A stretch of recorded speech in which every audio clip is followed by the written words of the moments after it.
नमस्कार, सत्ता शासन न्यूजमध्ये मी प्रीती साहू आपले सहर्ष स्वागत करते आहे। मुख्यमंत्री लाडकी बहीण योजनेचे प्रमाणपत्र वितरण सोहळा आज अमरावतीत आमदार रवी राणा यांनी घेतला। या कार्यक्रमात हजारो महिला उपस्थित होत्या। या कार्यक्रमात आमदार रवी राणा यांनी एक धक्कादायक वक्तव्य केलं। आमचं सरकार आल्यावर लाडकी बहीण योजनेचे 1500 रुपयाचे 3000 करू, तर आता त्यासाठी मला तुमचा आशीर्वाद हवा। ज्यांनी मला आशीर्वाद दिला नाही, मी तुमचा भाऊ ते 1500 रुपये तुमच्या खात्यातून वापस घेणार, असा मिश्किल दम रवी राणा यांनी दिला। तर त्याचं खाल्लं त्याचं जगलं पाहिजे, तर सरकार देत राहते, पण सरकारला आशीर्वादही दिला पाहिजे, असं मत रवी राणा यांनी मांडले। रवी राणा यांच्या या वक्तव्याने खळबळ उडाली आहे। हे कधी म्हणू शकतो आपण, जेव्हा भर भरून त्यांना तुम्ही आशीर्वाद द्या। काय द्या?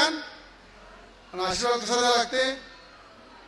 असा द्यावा लागते लोणीधरासारखा, ज्यांनी आशीर्वाद दिला नाही तर मी तुमचा भाऊ आहे, ते 1500 रुपये खात्यात बघा। शासकीय योजना असतात आणि शासकीय योजना हे शासनकर्ते जी लोक असतात त्यांना राबवायचे असतात किंवा योजना बनवायच्या असतात, परंतु ते काही स्वतःचे पैसे किंवा कोणाच्या बापदाद्याचे पैसे नसतात।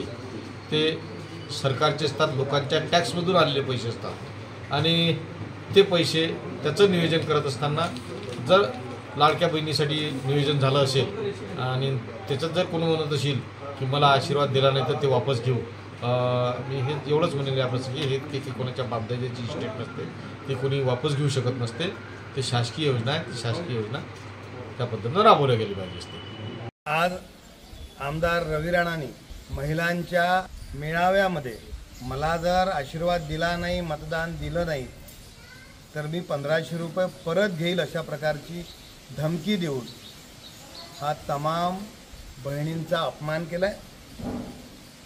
या मेळाव्याला येण्यासाठी आमदारांनी वेगवेगळ्या प्रकारच्या अधिकाऱ्याकडून, अंगणवाडी सेविकेकडून धमक्या दिल्या, जर तुम्ही मेळाव्याला आले नाही तर तुम्हाला लाभ मिळणार। ही जी मस्ती आहे, ही मस्ती याच भगिनी उतरल्याची राहणार नाही।